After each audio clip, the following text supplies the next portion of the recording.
What's up, YouTube? It's your boy Johnny, back with one more video. Thanks for tuning into the channel.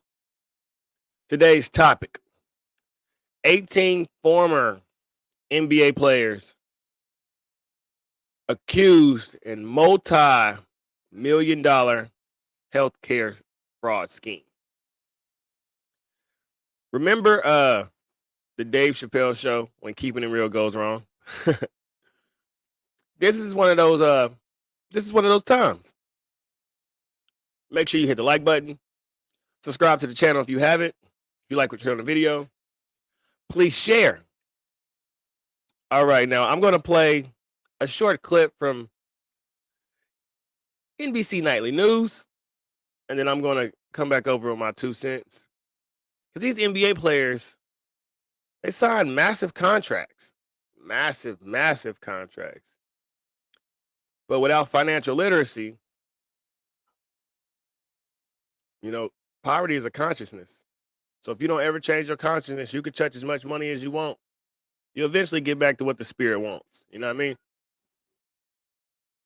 The 18 NBA veterans are accused of ripping off the league's health benefits plan by filing fake claims for medical procedures that never happened. The defendant's playbook involved fraud and deception.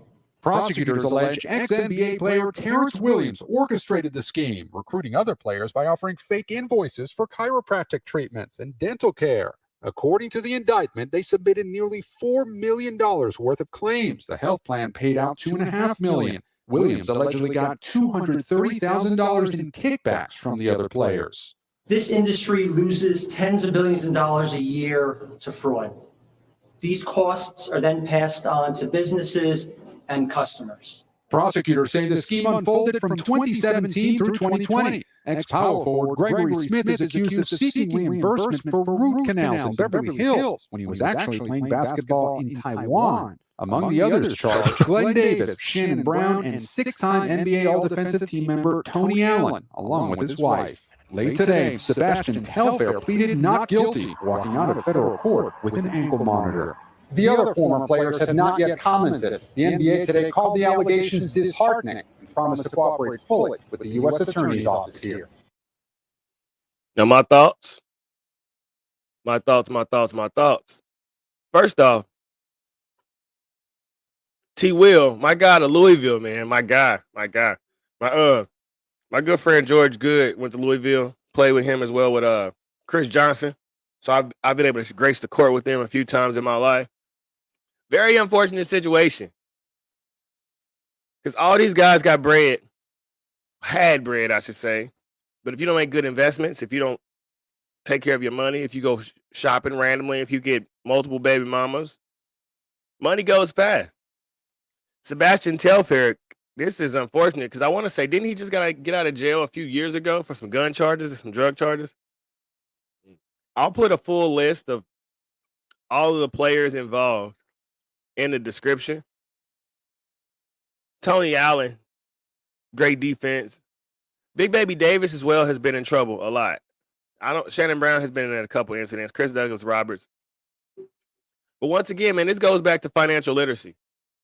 Financial literacy and understanding the law. Because when you grow up in the hood, I mean, just keeping it G, we finesse systems. So when you're young, you get away with things. These ain't the first scams they done hit. I mean, they're not at all. I mean, I know homies that used to do home invasions. My mom and me probably scammed every payday loan place known to man. I mean, one thing about growing up in an inner city is you learn how to hit licks regardless. Whether it's learning how to shoot dice, or watching people kick doors in, or watching cars get broken into, or watching you sell cell phones on Craigslist. There's always ways to make backdoor money. That's something that you got to learn growing up in an urban environment.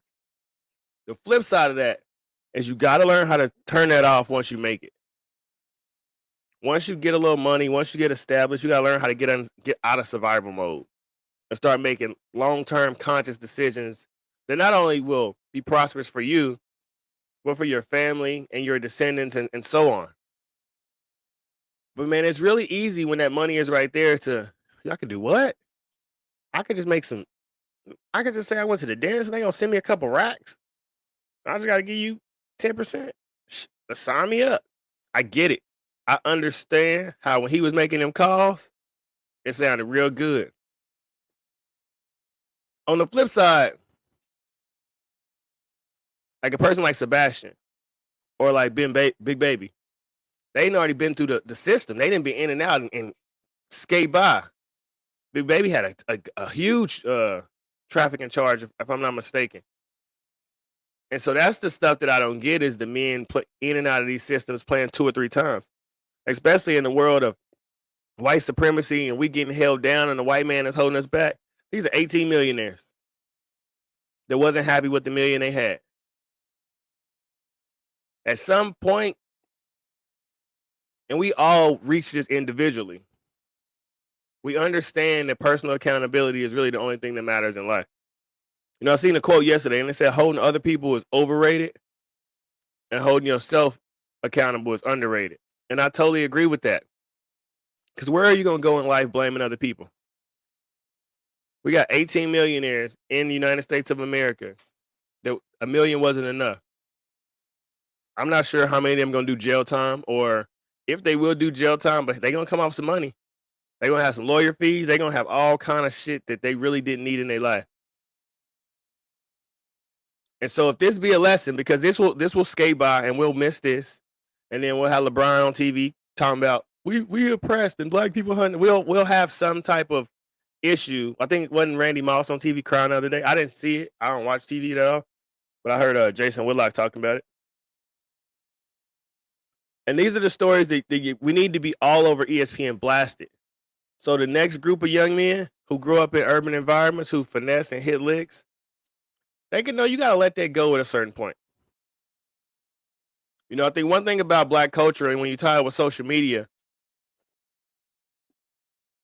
it's made it to where our people don't have to grow up. You could be 40 and still cool, you know what I mean? And because the OGs ain't looking out for the youngsters coming up, ain't no knowledge being passed down, ain't no wisdom being spread. You know, back in the day when I was growing up, man, if somebody could hoop, they got protected. The ins and outs, they kind of let them know what was going on. Not that that was a for sure, because you had an old boy in Chicago that lost his life. I had a few friends here that could hoop that they not around no more. But for the most part, if you had the potential to make it out when you got out, you stayed out. And this is putting yourself back in harm's way, unfortunately. Like I said, man, most of these guys have been in trouble with the law 2 or 3 times. Hypnotic rhythm. Once you get addicted to something, it's hard to let it go. So if anything is learned from this video, which I don't expect any of these damn NBA players to watch it anyway, you know what I'm saying? Is money doesn't come from other people, if that makes sense. Like, you can't cheat yourself in life. You may be able to get through the laws for a certain period of time. You may be able to pull off some scams. Because I mean, like I said, I keep it G. We all done did it. We all done had a job to where we was able to hit some licks or take something behind the scenes or do something out of the inventory. We all have had situations. Well, I can't say we all, because we all ain't gutter. But that's my past days. But what I'm saying is we all know what it's like to consciously need to make a better choice. To consciously say, yeah, I know I can do that, but the long-term effects just ain't worth it. And that comes individually with you, with your spirit, with your maturity, with your growth. So if there's any young men that's watching this video who in a position where they can hit a lick, or you could just be working at your job and snatch some money out the cash register, it ain't worth it. Because look at this. Save 10% of every dollar you make. Find you a goal and stick to it. But you may be able to beat the laws of man for a while, but everything comes full circle, and we're seeing that play out right here. So once again, I'm going to put a list of all 18 players in the description box. Let me know what your thoughts are about this fraud scheme. Do you think they could have came up with a better system than this? Like, this is just, how the hell you filing for dental claims and you playing basketball overseas? Just somebody dropped the ball and didn't do proper communication. But that's just my thoughts. Feel free to share your thoughts down below in the comment section. Until next time, YouTube, be the change you wish to see in the world. Don't forget to like the video, share the video, and subscribe to the channel. We are